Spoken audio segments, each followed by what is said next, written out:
Seorang pria memproduksi ratusan lembar uang palsu di Padalarang, Bandung Barat, Jawa Barat, pecahan 100 dan 50 ribu rupiah. Pelaku menjual uang palsu melalui media sosial dengan keuntungan 300 ribu rupiah per 1 juta uang palsu.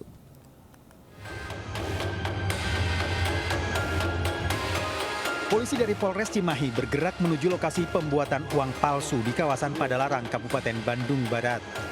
Pelaku tak berkutik saat polisi menyergapnya tengah membuat uang palsu. Pelaku yang berusia 20 tahun merupakan pedagang ketan. Polisi mengamankan barang bukti ratusan uang palsu dengan pecahan 50 dan 100 ribu rupiah, stempel UV, printer, dan spray khusus yang digunakan untuk memberi tekstur mirip uang asli. Pelaku memproduksi uang palsu untuk dijual kembali ke pemesan. Dari 1 juta uang palsu dijual 1.200.000 rupiah hingga pelaku mendapat keuntungan 300 ribu rupiah. Terus kalau yang tadi itu jualan yang di siapa aja? Ke yang beli Pak. Ya, yang kamu kenal. Pelaku sudah beroperasi sekitar 3 bulan dan uang palsu dijual ke pembeli melalui media sosial untuk menambah modal jualan ketan. Bahwa selain digunakan oleh pelaku untuk melengkapi atau memerlukan kebutuhan sehari-hari, memenuhi kebutuhan sehari-hari, seperti belanja di warung-warung kecil di sekitaran Padalarang dan juga pom bensin dan sekitarnya, tersangka juga melakukan jual beli dengan cara media sosial Telegram. Tersangka terancam hukuman maksimal 15 tahun penjara. Dari Bandung Barat, Jawa Barat, Yuwono Wahyu, iNews melaporkan. Aksi tak manusiawi terhadap anak-anak terjadi di Boyolali, Jawa Tengah. Sejumlah anak ditemukan disekap dalam kondisi terlantar, kelaparan dan kaki dirantai di sebuah rumah.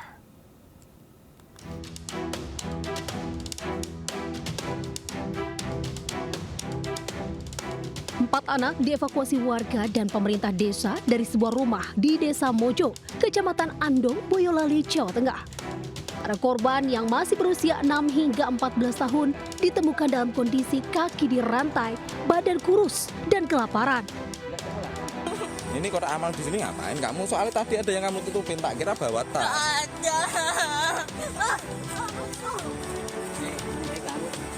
Lah, jujur apa aku ngapain? Lah itu. Ini semua kita dari bapak. Peristiwa ini terbongkar saat salah satu anak yang tidak dirantai berinisial MAF 11 tahun keluar rumah dan tertangkap warga saat hendak membobol kotak amal di sebuah masjid di desa setempat. Saat dimintai keterangan, anak itu mengaku kelaparan dan ingin membelikan makanan untuk adiknya yang disekap di rumah pelaku. Sementara saat didatangi, rumah pelaku sudah dalam kondisi kosong dan terkunci karena pelaku sudah ditangkap polisi. Diketahui, penyekapan sudah dilakukan pelaku sejak 1 bulan lalu dan selama penyekapan, para korban hanya diberi makan singkong. Anak itu ngaku, jadi kita ngambil uang kotak untuk makan adiknya karena sudah 1 minggu adiknya tidak dikasih makan sama yang mengelola katanya yayasan. Tapi ini bukan yayasan. Karena belum ada istilahnya surat izinnya. Saat ini, para korban sudah diamankan di rumah singgah milik Dinas Sosial Boyolali. Sementara pelaku sudah diamankan pihak kepolisian untuk menyelidiki motif di balik penelantaran dan penyiksaan anak-anak tersebut. Dari Boyolali, Jawa Tengah, Tata Rahmanta melaporkan. Pemirsa, nasib naas menimpa seorang nenek berusia 66 tahun di Kota Medan, Sumatera Utara. Korban babak belur dianiaya perampok yang menyantroni rumahnya. Ironisnya pelaku tak lain adalah menantunya sendiri.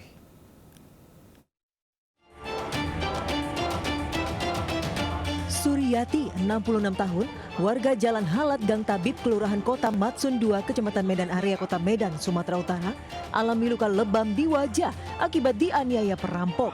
Peristiwa bermula saat korban terbangun dan hendak menunaikan sholat subuh. Tiba-tiba saja diserang pelaku yang masuk ke kamarnya saat keluarga lainnya tengah tertidur pulas.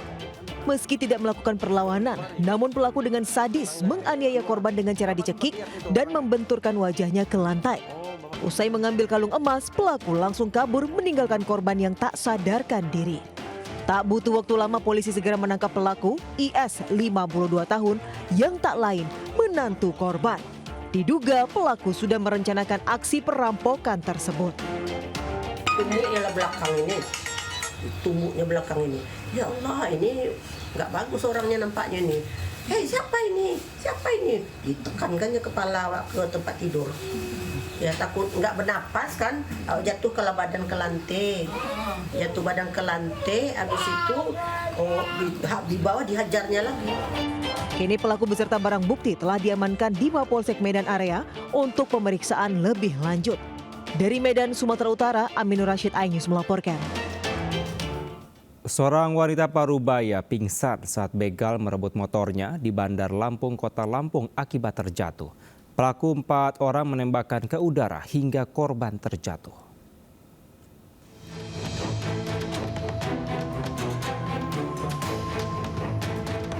Dalam rekaman CCTV, kejadian pembegalan yang menimpa seorang wanita Parubaya merupakan penjual kue di Jalan R.A. Basyid, Tanjung Senang, Kota Bandar Lampung. 4 pelaku berboncengan 2 motor yang terparkir di depan menghampiri motor korban di sebuah ruko penggilingan kopi bubuk. Korban melakukan perlawanan, sementara salah satu pelaku diduga mengeluarkan senjata api dan menodongkan ke arahnya. Korban didorong oleh pelaku hingga terjatuh keras menimpa aspal. Giling kopi. Ini kopinya. Ya duduk di sini. Motor di situ. Teganya datang ambil buru dia. Jadi ibu itu sempat narik motor itu ya Pak? Iya, jatuh. Korban dilarikan ke rumah sakit dengan luka di bagian kepala. Kini polisi telah mengantongi rekaman CCTV dan memburu 4 pelaku. 2 pelaku turut dan mengambil sepeda motor. Sehingga pada saat mengambil motor itu si korban mengetahui motornya akan diambil pelaku. Sehingga dia melakukan perlawanan untuk merebut kembali sepeda motor itu. Sehingga terjadi dorong-mendorong sehingga korban terjatuh dan mengalami luka-luka di kepalanya.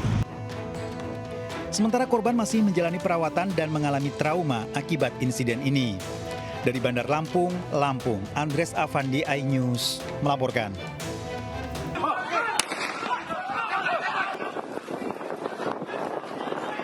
Seorang pengendara motor di Kabupaten Bengkulu Tengah menyerang polisi yang menggelar operasi Patu Jaya di depan Mako Polres Bengkulu Tengah Senin siang.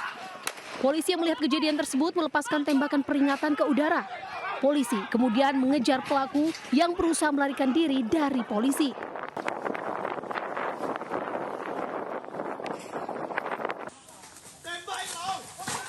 Pengendara berhasil ditangkap 20 menit kemudian. Dari tangan pelaku, polisi sita sebilah pisau. Saat ini, pelaku masih diperiksa dan tidak menutup kemungkinan pelaku terlibat tindak pidana sebelumnya. Saat ini, kasusnya ditangani oleh Satreskrim Polres Bengkulu Tengah. Dari Bengkulu Tengah, Endro Duwirawan melaporkan.